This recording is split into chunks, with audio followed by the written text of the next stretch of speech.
Welcome to another episode of The Modern Moron. I've always said there's nothing like a pandemic to nail down a celebrity, right? You guys have all heard me say that. My guest is Will Forte, and the man has a very long resume, including a 7-year run on Saturday Night Live. The creator and star of the ironically named The Last Man on Earth that's about the last guy left after a pandemic. Do I ask him about that irony? No. Why would I do that? That would make sense, right? And this is The Modern Moron, not the Common Sense Show. You can see Will literally all over the place. He starred opposite Bruce Dern, who was nominated for an Oscar in his performance in Nebraska in 2013. He wrote and starred in the movie MacGruber, which is a spoof of MacGyver's series and a recurring sketch on SNL. If you haven't seen MacGruber, you're in for a treat. Go rent it and add to the cult following it deservedly has attained. MacGruber, by the way, is coming back in some form, which we will discuss. I happened to see him in a clip of Who Wants to Be a Millionaire, and I asked him about that. So, on Who Wants to Be a Millionaire, he called someone on his lifeline to help him with a question. Naturally, I'm bent out of shape because he didn't call me, and I didn't recognize the guy he did call, and naturally, I should know all of his friends because don't you know who I am? Long story long, we hear how Hollywood jet setters have dinner dates on the opposite sides of the world because they work all over the world, and that's where the term jet setters comes from. A quick warning about this episode, especially if you're wearing headphones. At about the 24-minute mark, Will's dog Ross starts barking loud. It was the postman. I'm sorry, postal carrier. Can't be sexist. So be prepared, as it might scare you. It certainly scared their little puppy. They have 2 dogs. The puppy's name is Mudbutt, and he needed to be comforted in the middle of this hard-hitting interview. We start out our conversation right after we overcame some technical difficulties, and Will mentions his fiancée Olivia and how great she is. She is great. I have given my blessing already, so everyone can just rest assured. Enjoy Will Forte on The Modern Moron. Thank you for listening.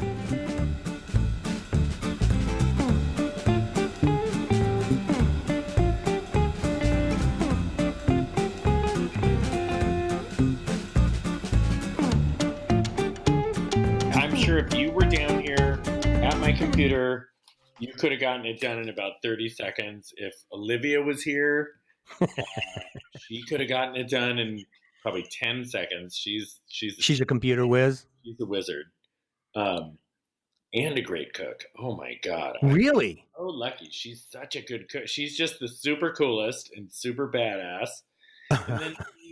And then she happens to just cook restaurant quality food too. Did she ever work in a restaurant, or is it just like a hobby that she is instantly good at? It's a hobby. She's from the South, so her, picked up a lot of good Southern cooking tips from her mom. Butter, lots of butter. No, at times when butter is called for, she's not afraid of it. But she's really good at making healthy stuff too. Really? We're in the South, Alabama. Alabama, yeah. Yeah. Well, grew up in Birmingham, and then her parents moved to Mobile. So I guess she would say she's from Birmingham, but Birmingham and Mobile, both places work. Gotcha. Yeah. So you did Seth Meyers just a couple of nights ago, or probably a couple of afternoons ago. It was not yesterday morning, but 2 mornings ago. Usually when you're over there, like before COVID, if you were doing any kind of talk show, it usually starts sometime between 4:30 and 6:30. Right. But because of this, and because I'm on the West Coast, obviously he's East Coast. Right. We did it at 11, which is still way earlier than. Well, I guess they need more time to edit. Yeah, I guess they got to throw everything together, so it makes total. Right. But it was really fun. It's always nerve-wracking going in front of an audience. Like, it's just nerve-wracking, and doing his show in front of an audience is the most comfortable it gets for me, just because I've known him for so long. And I was going to ask you that, yeah. Compared to, say, Jimmy Kimmel or David Letterman, because you've been on both of those, right? Letterman was for sure the scariest, and Kimmel's awesome. He is a sweetheart of a guy, and I feel like I know him pretty well now. But there's just never going to be anything that compares to working side by side with somebody for 8 years. Especially under the parameters of Saturday Night Live. It's like a brand new show every week. Like, you've been in the trenches with him, so you know him so well. Yeah, and we would, vacation together sometimes. We were just on different, it'd be like it's like doing this, Oh. and so you remove the audience part of it. That's the only part that ever gets me anxious is even in the most comfortable of situations like Seth's show, the audience thing is a little anxiety producing. And so you take that out. It was really super mellow, and I'm just sitting in my shorts and at my little dining room table, and he was talking from his attic. It was really nice, and it's interesting. Certainly, I wish the COVID never ever happened, but you can't deny that there are good things and things we've come to appreciate that we would never have appreciated without it. It certainly does make you appreciate things in your life that you usually take for granted. Just even walking around on the street. God, I don't walk around. The last 6 weeks, I take the dogs on walks to get their poops out. That's it.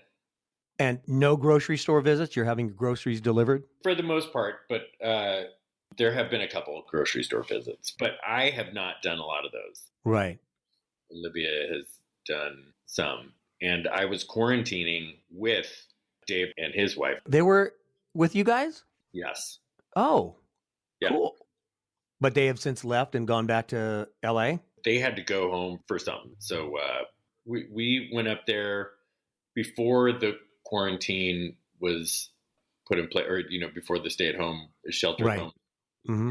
And they came up right as it was put on. We just said, might as well keep coming. Yeah, because Dave and I like to write together anyway, so we had to do writing. So cool. Who do you write more with now, Dave or John? It just depends. Right now we're doing MacGruber stuff. So before the new year, we had a writer's room going, and it was me, Yorma, and John. Then Dave, Tim McAuliffe, Cassia Miller, and Fletcher, who was our writer's assistant, who also we let write a script, and he was awesome. Was he the guy that used to be your assistant, personal assistant? No. Who was that? That like 6.5 foot. Jeff Vanderkrijk. Is he still with you? No, I mean, we're still buds. He's a great writer too. When he was my assistant, he wrote, I think, only one of our Last Man on Earth scripts, but if we got another season, we would have had him do another one. Then he went over and worked on AP Bio. So he's a super talented writer and very. What show did he work on? AP Bio. What's that? Uh-oh, I should know that. AP Bio, this guy, Mike O'Brien, who used to be at SNL as a writer and performer, created the show AP Bio, and it's really funny. Parnell, Paula Pell's on it. It's really funny. What network is it on? It's NBC. So they have moved from NBC over to Peacock, which is where we're trying to do MacGruber. So it's okay to talk about MacGruber. Yes. I mean, we're still waiting to hear if we're going to be able to do it officially, but we're moving forward. And I do feel like it is in the future. I think it's going to happen. Well, I looked on imdb.com and I saw it announced, but it wasn't announced as a TV show, as a movie. So if somebody said MacGruber 2, is that still up in the air? Is it going to be a series of some sort? It's not going to be another feature film. Well, we tried writing MacGruber 2 mm-hmm. and kind of came up with a rough version of it. I think we were pretty happy with what the first act was, but then just needed to figure out more specifics about the bad guy and all this stuff. And then we actually went to a place. I'm not going to say the name of the place, but they it's a place that everyone has heard of. And they... Little Rock, Arkansas. No, a studio. Little Rock, Arkansas Studios. No, but they said, yeah, we'll let you do this movie. And they gave us the same budget, even a teeny bit more than we made the original movie for. But we just wanted to make the second one just a teeny bit bigger than the first one. So we just said, we're going to see if we can pare down the budget, if we can take out some of the stuff. But in the meantime, what if we turned it from a movie into a series? Would we be able to get more money for production out of that? Mm-hmm. And they said, yeah, for a series, we could, you'd get more, we'd be able to give you more money. More budget, more product. Yeah. So And that was several years ago. So anyway, we just started thinking about it because I had always been interested in what it would be like to try to do like a short run, short order series. Mm-hmm. And so then we took that first act of the movie and turned that into the pilot of the show. Uh-huh. And then have gone from there. We're really excited with how it turned out. I feel like this is the better version of what we were doing anyway. And it kind of takes off the pressure of, we were really happy with how the movie turned out and proud of the movie. And it just takes some of that pressure off of trying to do another movie, Mm-hmm. doing this is just a different thing. But I do think that people who, if you saw the movie and liked the movie, chances are you will appreciate the direction of this TV show. It's pretty dumb and And the fact that it's going to be on the Peacock rather than NBC, that gives you more creative / filth license to dirty it up a little bit. Yeah. Oh, good. I mean, good. Because there's some good, good lowbrow humor in there. Absolutely. And we don't do the filthy stuff just to do it. We want there to be. Come on.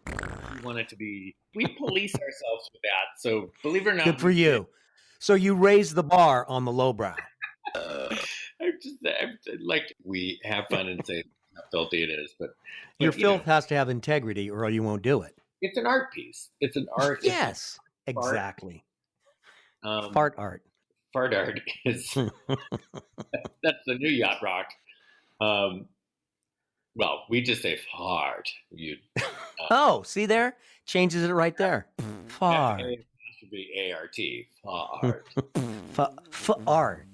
Yeah, but we, more than anything, it's a fun group of people. Yeah. To get to work with. So we just thought after we made the movie, it was just such a pleasant experience and we had so much fun and we were proud of it. And then it shit the bed.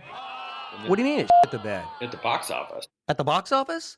What? But I mean, but in the long run, the data is still being collected on what a sort of, I don't know, cult classic that it's become. I don't know that they're still collecting data. Yes. Hey, dude, anything that gets rented on the internet creates data and that gets collected by either Google or Amazon or somebody. Collecting data on MacGruber. Stand by. Results on MacGruber. Classic hit. Outstanding value and comedic integrity. Best wiener and fart jokes of any movie ever produced, including Blazing Saddles. That is correct. I said it. Drop the microphone. Cult classic. Cult classic. Cult classic. Cult classic. Cult classic. Franchise success predicted. Look, certainly that movie had legs. Look, it did not do well at the box office. It was right. In and out. I don't blame them. I don't know why people didn't go see it. I mean, I do. It didn't get promoted very much, right? Your grandmother, didn't your grandma do a promo for it? No, that was Brother Solomon. Look. Oh, right. I don't know. Maybe people just assumed it was going to be bad. Maybe people thought, oh, that premise on that sketch, they probably just thought it was going to be the SNL sketch over and over again. For whatever reason, people just didn't give it a chance in theaters. They didn't. Right. They couldn't give it a chance in theaters. It didn't go right away, so it went out early. And who knows? I mean, you don't get to see or find out how it's doing in terms of rentals. Certainly, after it was tough because it leaves the theaters. Then all of a sudden, this movie you worked so hard on that you were proud of is just like vanished, and you're like, oh, well, that's a bummer. And reconcile your thoughts of this movie that you were proud of with the cold economic realities of box office success. And ultimately, you either keep the faith or lose faith. And we kept the faith in the movie. And then over the years, it does feel like people have maybe gotten a chance to see it, and some people have appreciated it. And certainly, there are a lot of people who saw it and thought it sucked. So, they're idiots, first of all. I do think there was at least enough of a group of people who did appreciate it that were potentially getting to do this TV series. That's nice. But the main thing for us is just we get to go have fun with our friends again. It was such a fun experience. And believe it or not, we thought it was artistically worthwhile. It was. It is. What a great movie for Certainly right not now. for If you're quarantined, or if you want to have a watching party where you get on the phone with people or Zoom meeting and watch a movie at the same time, that would be a great movie for that. Steve, disclaimer, certainly I would love people to watch it, but it is not for everybody. I'm not saying this is, It's got a little raunch in it, but it's hilarious. I think it's great. And matter of fact, you're somebody who we just made a movie that we would have wanted to see, but we're, me, John, and Yorma are a bunch of sick motherfuckers. So like, it's not for everybody, but other people who are weirdos who might enjoy it.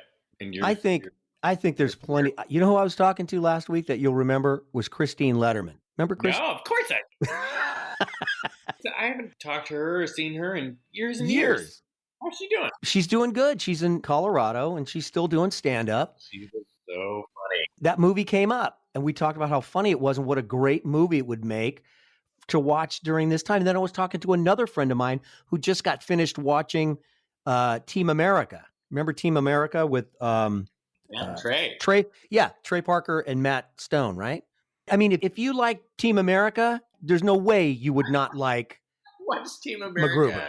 A couple months ago. That is one of the funniest movies of all time.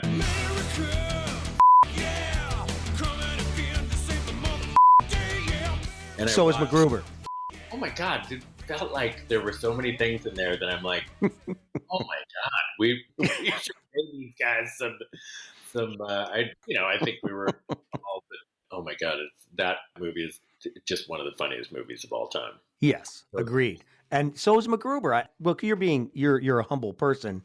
And I think there is a lot of people that if they haven't seen MacGruber and they go to rent it, they're going to go in with a different level of expectation, which I think can make or break a movie in itself. You go without expectations, they're going to be so overwhelmingly surprised in a positive way. They're going to be, I can't wait for MacGruber 2. Well, I know I'm excited. Oh, I was with my daughter yesterday and I was showing her some stuff online. Somehow we got tangled up on an ABC website and all of a sudden there's a commercial for Who Wants to Be a Millionaire and there's your mug. How did that come about that you're on Who Wants to Be a Millionaire? I don't know. Somebody just called me and said, hey, would you want to be on Who Wants to Be a Millionaire? And I love Jimmy Kimmel. He is a very nice man. And they said that I would get to make some money for the charity of my choosing. And I work with this organization called the Pangea Network. My friend Nikki Miner, who I am pretty sure you've met over the years, we went to college together and she runs this organization that helps women in Kenya. And I thought, oh my God, they guarantee that they'll give $32,000 to the charity of your choice. So I was And it's called the Pangea what? The Pangea Network. Wait, hang on. Cool. Dogs are. Hang on, Steve. Gotta see the. I gotta just make sure the dogs are okay. So I was writing up till late because we're getting together, me and John and Norma, to work on an episode, and this one I was kind of writing up to then share, and then we'll go over it, and they were writing up another one. So I was up till late. Till like 3 a.m, and then the puppy, we just got a little Australian Shepherd puppy. What's that dog's name? Mudbutt. Ross and Mudbutt. We watched a movie a couple months ago that I think it was in the Air Bud series, and a bunch of puppies. It was so cute, and we thought one of them was called Mudbutt, and we loved it. I think we were a little stoned. But we loved it. And then we realized that it was actually Mud Bud. But Mudbutt's better. The name Mudbutt had already sunk in its claws into our brain. So we then, a couple months later, got this pup. And man, has he been, especially today, he's been living up to his name. Because he's... Oh, really? Yes. He woke up at 7:30, woke me up. So I took him out onto the streets, brought Ross down too, and I was just walking them, trying to get them to take dumps. And then they just weren't having it. Like Ross didn't do it and Mudbutt didn't do it. I must have taken them out for 45 minutes. And Maybe you need to feed them. I did. I come on, man. Were they constipated? No, because then I got back here and Mudbutt unleashed a torrent of craps all over the house. Oh, in the house? Oh, no. So it's like That's not good. Out. It's, we're still potty training him, and he's been pretty good. But I think there's something that he might be a little sick. I think he's a little sick. Oh. Ross might be a little sick too, because Ross's tummy has been growling. Oh, really? Yeah. Where did you get Mudbutt? Did you get him from a breeder or a shelter? There was a woman who we knew who we got it from. Oh, cool. A little Australian Shepherd puppy. It's so cute. Mary Steenburgen has this awesome little Australian Shepherd. I forget what, like the blue, our little guy is like black and white and just super cute, but she's got one of those, what is it called? Blue Merle or I think I know what you're talking about. That, where they got those sparkling eyes and they're just yeah. colors. It's the cutest dog. They're super smart dogs too. Very smart dogs. Like you got to give them jobs. Yourselves as we're picking up all these turds all over the place. Like one day we're going to book you on a dog-related TV series, make millions of dollars. So many things I got to ask you. Oh, when you were on Who Wants to Be a Millionaire? Yeah. Who's McLean Nelson? You had to call him on a lifeline. Do I know McLean Nelson? I don't think so. No, you don't. I met him. I did this show for BYU TV called Show Offs, and I met him there. He was one of the people who was also in the show, and his wife was out there watching the show, and I brought Olivia, who was just then my girlfriend, and McLean and I were working together all day, just kind of, doing improv exercises and stuff like that. And I was learning the show because he's like a regular on the show. And I was just coming in to have fun for this one show. So they're teaching me the ropes and how it goes. So I got to know, reasonably well during the day. And then Olivia got to know his wife just a little bit there was like a little gathering afterwards where, you have a little tray of food or whatever, a little celebration. And then everyone goes home. So anyway, they live in Los Angeles. Sorry, this is a long version of this story. They live in Los Angeles. And we said, let's hang out when we get back to Los Angeles. So I go back to LA, and like a month later, I got this job that was in New Zealand. So I took off, went to New Zealand. Olivia was basically back here, but then came to visit me in New Zealand. And right before she came out, McLean said, hey, Claire's finally back she was on some job that took her out of town for a while. He said, Claire's finally back from work. What do you say we go get dinner? And so I sent this text to him just saying, well, I'm actually down in New Zealand, so unless you want to come have dinner in Auckland, we'll have to wait till July. And then he did. He said, you know what? Yeah, we would like to come to Auckland. They I guess wanted to get out of town, had been planning a trip and just didn't know where, and it was like this was a sign. So somehow, after only knowing each other for like half of one day and Olivia and Claire barely knowing each other, we all had this like other side of the world double date where we just kind of like road tripped around for a couple days. And then they went off and did their own thing for a while. And then Olivia had to go back home, and it was so much fun. So we became buds and then went to Kenya together also. Kind of a bigger group. So it was, so he's very smart. And so I just thought, yeah, that's a good guy to call. You guys nailed the answer on that too. Knowledge it's so funny because it's just. Oh my God! Oh God! Sorry. What? And then all hell broke loose. Relax. It's okay, buddy. Oh, are you okay? Oh, come here. Come here.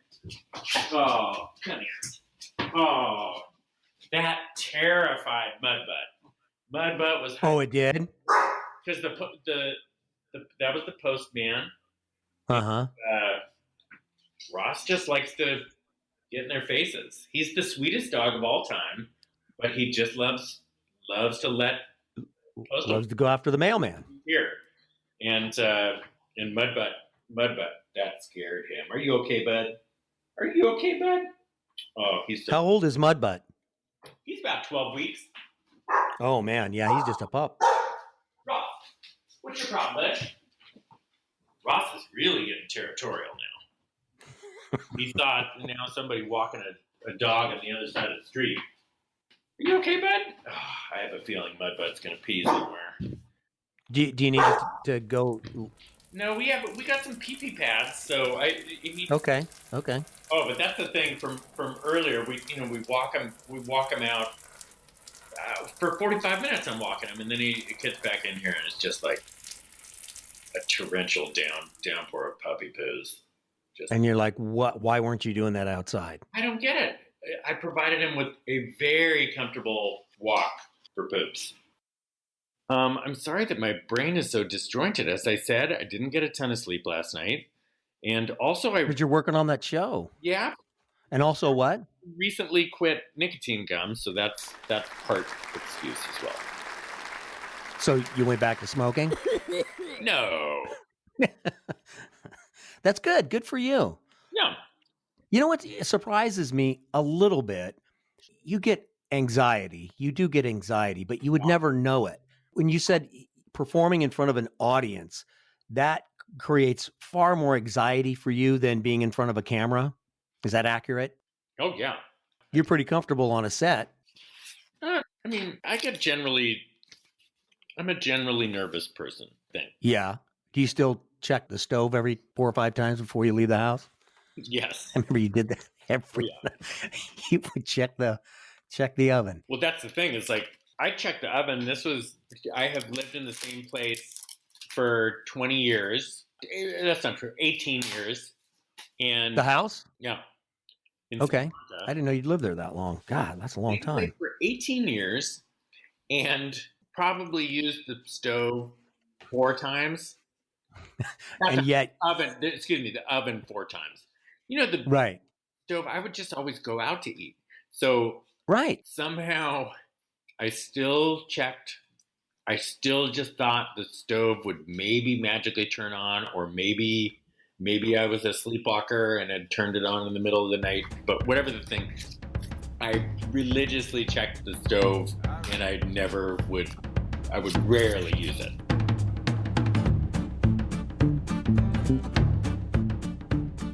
What a wonderfully arbitrary place to split up an interview, don't you think?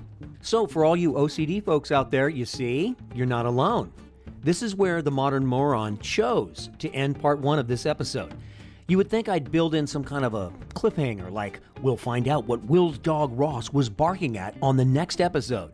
But that would have been a good idea, and we don't like to do that here. By the way, the name of the charity Will is involved with that he spoke about earlier is called the Pangea Network. And you can go to their site to find out more and donate as a fan of Will Forte. Actually, that probably wouldn't matter. It's not like he's going to be matching contributions or anything. But what if he did? What if you donated to the Pangea Network and mentioned the Modern Moron, and Will would match any donation up to $1 million? He might end up having to write a check for like tens of dollars. Actually, I could probably match any donations without worrying much. So go to thepangeanetwork.org, include the and no spaces, thepangeanetwork.org. Mention the Modern Moron and Will Forte, and one of us will match your donation. I'm feeling pretty good about this. I mean, not necessarily on behalf of the Pangea Network, but then I'm probably not going to be on the hook for too much money. But hey, you know what? Challenge me, okay? It's there to take away the hundreds of thousands of advertising dollars this podcast has generated, and I'm putting that on the line. It's all for a good cause. Thank you, Will, for being on my little podcast. We'll hear more from you next week. You're also welcome to cast me on an episode of MacGruber. Maybe I make a great villain. I mean, if you think about it, it's kind of the least you can do after all the money that's been channeled to the Pangea Network. Am I right? You're welcome. You're welcome, Will. Okay? And we'll see you next time. We'll see you next time. You see what I did there? How did I not end up on SNL? I don't get it either.